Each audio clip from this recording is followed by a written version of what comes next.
Hello, one and all present here. This is Amit Kumar Singh, and welcome to our second class on physics. And in this class, we'll do the numericals for a chapter called motion. So, when we talk about motion, so motion is basically it is a change in the position of a body with respect to the set of stationary landmark. So that is basically we called as a motion. So when we talk about the motion, so the type of motions can be they can be either translatory or they can be rotatory or they can be oscillatory. So when we talk about translatory motion, a body is said to be in translatory motion if the whole body moves through the same distance in the same interval of time.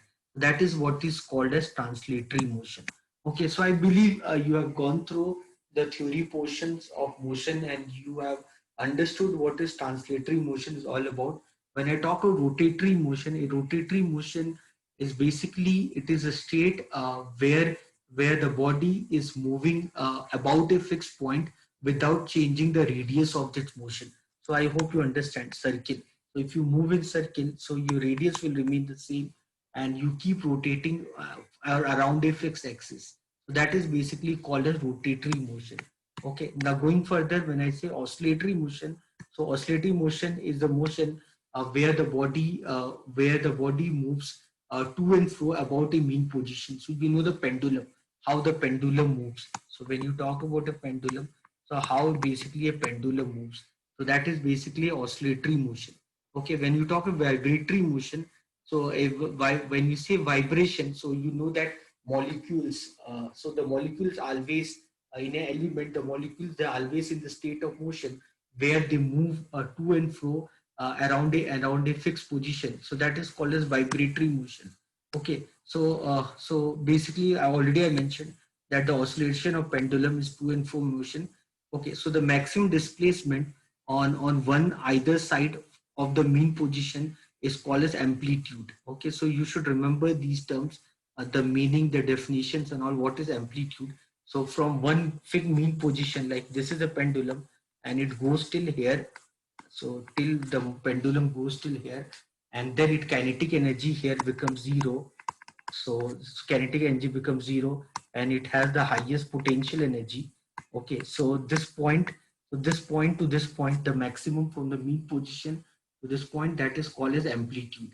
Okay, then going further, when we talk of periodic motion, so a motion which repeat itself at a regular interval of time, that is called periodic motion. So after every regular interval of time, you know that after every 24 hours, this whatever is the time right now, that will come. That is a periodic motion.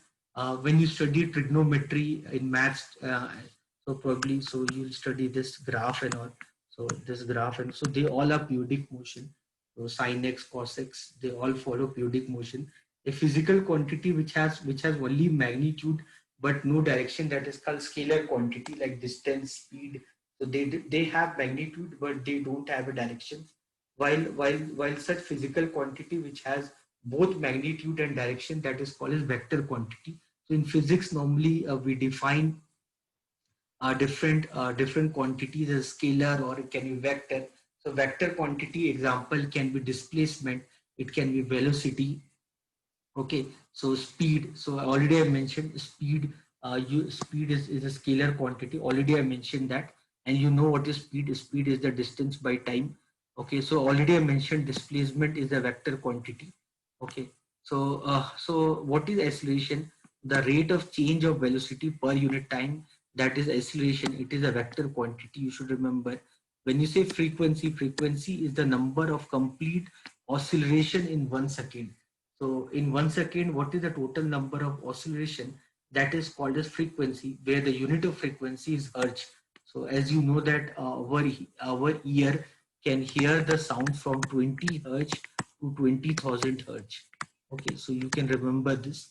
Okay, so the frequency, the unit of frequency is hertz. So when you talk about motion, motion can be either uniform or they can be non-uniform motion. Try to read about the difference between uniform and non-uniform motion. Okay, now we'll try to focus on numerical part. So the distance, a car cover a distance of 160 kilometer between the two cities in 4 hours. What is the speed? So speed is the distance by time. The distance is 160 kilometer. and that time is 4 hours, so the speed would be 40 kilometer per hour. That is the average speed. Very simple question. Question number 2, a train covers a distance of 300 kilometer with the average speed of 30 kilometer per hour. So how much time does it take? So this is like per hour. This is per hour. Okay. So what is the time? So here the time is what? Distance by speed. Okay, the distance is 300 kilometer and the speed is 60. So how much time will it take? Okay, so in 1 kilometer, in 1 hour, if you're going 60 kilometer, if you're going 300 kilometer, it will take 5 hours. Okay, then question number third, a body travel with an average speed of 10 meter per second for 20 minutes. What is the distance does it travel? So if you want the distance in kilometer, so I'll convert 10 meter per second in kilometer per hour. For that, I'll multiply it with 18 by 5. Then 20 minutes. So 20 minutes I'll write in hour. So I'll convert this into hour. So you can do the calculation. This is 2 za. This is 2 za. This is 2 za. So this I can write 30. So 0 0 get cancelled. This is 6 za. So this is 12 kilometer. So you get the distance as 12 kilometer. Okay, 1 by 3, 1 by 3. This is 6. This is 2. Okay, 12. 12 kilometer is the distance what you get. Question number 4. So you can see question number 4. A boy travel a distance of 30 meter in 1 minute. Okay, and another 30 meter in 1.5 minutes. Describe the type of the motion of the boy and find the average speed of the boy. So here, if I want the speed in meter per second, if I want the speed of the boy in meter per second, so what basically I'll do, so I just need to see the distance. So here you can see the distance. Here you can see the distance. So the distance is 30 meter and the time is 1 minute. So the time is 1 minute. 1 minute you can write as 60 second. Okay, so you can find the speed. So you can find the speed of the boy. You can find the speed of the boy. Then then you can see another. You can see another 30 meter. It went another 30 meter in 1.5 minute. So 1.5 minute means how much second? So you can multiply it with 60. So 1 minute means 60 second and 0.5 minute means 30 second. So this is 90 second. So this is the 90 second. Okay, so you can see what is the total distance. So what is the total distance the boy covered? So the total distance the boy covered. So if you see the total distance what the boy covered, the boy covered a total distance of 60 meter. And what is the total time the boy took? So the total time the boy took is 150 second. Okay, so you can see the boy covered first in 1 minute the boy covered 30 meter. So first 1 minute 30, first 1 minute 30 meter, then another 1.5 minute again 30 meter. So if you see the boy, so if you see the boy, so what the boy has done, he has covered 60 meter in 150 seconds. So the boy has covered 60 meter in 150 seconds. So if you want the speed is the distance by time. So distance is 60 by 150. So this is 2 by 5. So the 2 by 5 meter per second. This is the speed of the boy. It is 0.4 meter per second. So 2 by 5, that you'll get the speed. You'll get the speed of the boy. So the speed of the boy as zero point 0.4 meter per second. So if you want, you can convert this into kilometer per hour. So here they don't want us to convert this in kilometer per hour. If you want to convert this into kilometer per hour, so what you will do, you'll multiply it with 18 by 5. So if you multiply this with 18 by 5, so you'll get 36 by 25 kilometer per hour.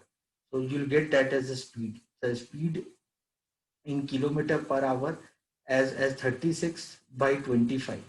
So you'll get that value as you'll get that value in you'll get that value in kilometer per hour. So it depends from the problem to problem. So what problem they are asking you, based upon that, you can take decision. So what they are asking you, based upon that, depending upon the problem, you take the decision on them. So whatever is being required for you, fine. So like if you see further, basically you have to understand that the formula what we are using here, the formula what we are using is the distance is equal to speed into time. So you need to use this formula called distance is equal to speed into time. If you use this formula called distance is equal to speed into time, you can do any kind of question. Any kind of question you get, you just use this formula, you will get the answer very easily. I hope you all are understanding. So here if you see, the boy has covered first 30 meter, then again 30 meter. So the total distance is covered 60 meter. First he took 60 second, 1 minute means 60 second, then 1.5 minute means 90 second. So 60 second plus 90 second. So the time taken is 150 second, 90 plus 60. Okay. So then, so the speed is nothing but distance by time. Okay, so distance you got, time you got. Okay, question number five. Question number five, you can see a cyclist travel a distance of 1 kilometer in first hour. Okay, so the distance of 1 kilometer in the first hour. So the time is 1 hour. Okay, and then 0.5 kilometer in 0.5 kilometer in second hour. Okay, and then zero point 0.3 kilometer, then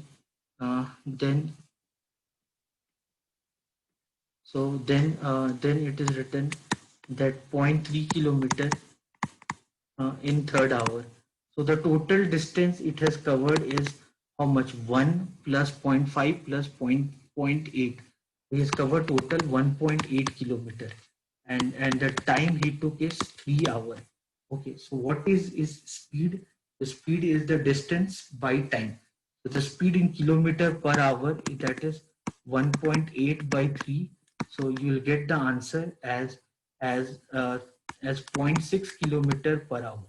So you got the speed in kilometer per hour as 0.6 kilometer per hour. So if you want this in meter per second, what you will do, you'll multiply this with you'll multiply this with meter per second. So this speed is 0.6 kilometer per hour. If you want in meter per second, you multiply this with 5 by 18.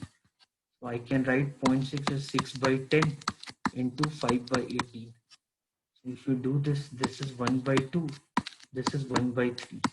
So this is 1 by 6 meter per second. 1 by 6 meter per second is 0.167 meter per second.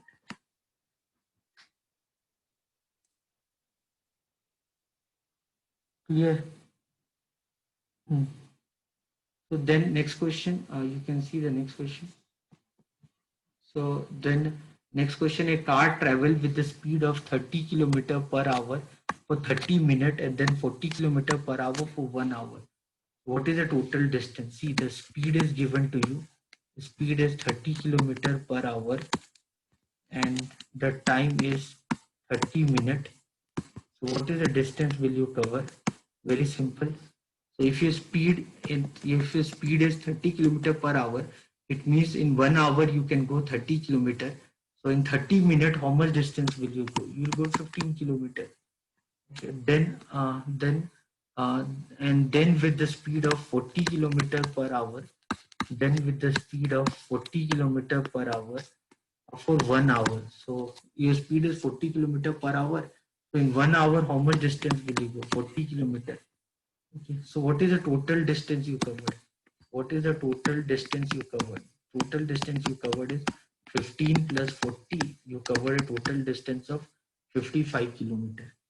Okay. So then what is the total?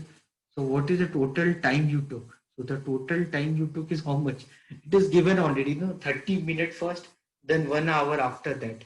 What is the total time you took? So what is the total time you took? So the total time you took is 1.5 hour. Total distance you covered is 55 kilometer. Everything is very simple. And what is the average speed? Average speed. So the average speed formula. So when I say average speed, so the average speed formula is total distance by total time. So the average speed formula is total distance by total time. So the total distance is 55 kilometer and the total time is 1.5 hours. So this 1.5 I can write as 3 by 2. And so this is 110 by 3. So 110 by 3 means this is 3s are 20. 20 means 36.67. That is the average speed of the car. That is 36.67 kilometer per hour. So average speed, whenever I talk about average speed formula is total distance by total time. Total distance is 55 kilometer and total time is 1.5 hour. So divide 55 by 1.5. So you get the average speed. Average speed formula is total distance by total time. Okay, then the next question. Our earth, the weight of an object of mass 1 kg is 10 Newton. 1 kg mass is 1 kg. So you know the gravitational force of attraction. So that G, that is 10 meter per second square. So when you say weight is a force, that is mg. So that's why it is given as 10 Newton. Okay. What is the weight of a body of mass 37 kg in kgf? So mass is 1 kg. Mass is 1 kg. So if you talk in the term of Newton, so sorry, the mass is 37 kg. So the mass is 37 kg. So if you say mass is 37 kg, so g is 10 meter per second square. So when you say so the weight is equal to m into g. So the weight is 370 Newton. So you can say the weight is 370 Newton and 1 kgf is equal to 10 Newton. Okay, so means the weight in kgf would be 37 kgf. Okay, so the weight in kgf would be 37 kgf. Okay, so you know that in physics, you know that when we talk about kgf, so 1 kgf is it, when we say 1 kgf is basically that is equal to 10 Newton. When I say 1, so you should know this relationship. So whenever you talk about 1 kg, 1 kgf actually is 9.807 Newton. So actually 1 kgf is 9.807 Newton. Actually, in real term, so we say actually 1 kgf is 9.807 Newton. But for layman purpose, we say 1 kgf is equal to 10 Newton. So that is the basic understanding what we follow whenever we talk about 1 kgf. So it is basically, it is the unit of physics. So when we say 1 kgf, it is basically, it is a unit of physics, and there we try to understand whenever we study force. So we define force in the term, in the unit, either in the term of Newton or Dye or kgf. So 1 kgf means 1 kilogram force. It is a force due to gravity on the mass of 1 kg. Okay, so 1 kgf, when I say 1 kgf, so when I say 1 kgf, so 1 kgf is basically 9.807 Newton. So it is basically what is the force what act on 1 kg body. What is the force what can act on 1 kg body? That is basically called as 1 kgf. Okay. So that we called as 1 kg. So you can remember, you can keep that in your mind. Now the weight of a body of mass 6 kg on a moon is 10 Newton. So you can understand. So moon, you know that mass does not get changed. Okay, so if a boy of mass 30 kg, if it go to moon, its mass will remain as 30 kg. You should understand this part. Next part, you should know that the gravitational force of gravity on moon, the force of gravity on moon, that is equal to 1/6 of the force of gravity on earth. that is 1/6 of the force of gravity on earth. Okay, you can keep that in your mind. So here what is happening, so there's boy which mass is 6 kg, and you know that g is 10 meter per second square. So g is 10 meter per second square. Okay, so the force is m into g. So this is 6 into 10. So the force on the body is 60 Newton. But if the same body go to moon, if the same body go to moon, you know that force of gravity on moon is 1/6. So the force of 60 Newton on earth become 10 Newton on moon. Similarly, if 30 kg weight will go to moon, so the force of gravity on moon, so the force of gravity or earth or weight, the force of gravity or weight on moon, so that would be equal to 1/6 of force of gravity on earth. So the body weight is 30, okay, and the g value is 10. Okay, the g value is 10 here. So in earth, so the earth, it weight would be 300 Newton, but if it go to moon, so 6 5s are 30, it in moon it weight become 50 Newton. Okay, so this you need to understand. This is equal to 15 Newton. This is equal to 15 Newton. Okay, so this is equal to 15 Newton. So this much. So these numericals were there in chapter number 2. I hope you understood this. So the purpose of doing this numerical is to make sure that you people, for your exam purpose, you should not get confused with numerical, and you can do the numericals very easily. That was the intention of doing this class. I hope you like this class. So please do not forget to click on the like button and don't forget to subscribe to my channel. Thank you everyone. God bless you. Bye.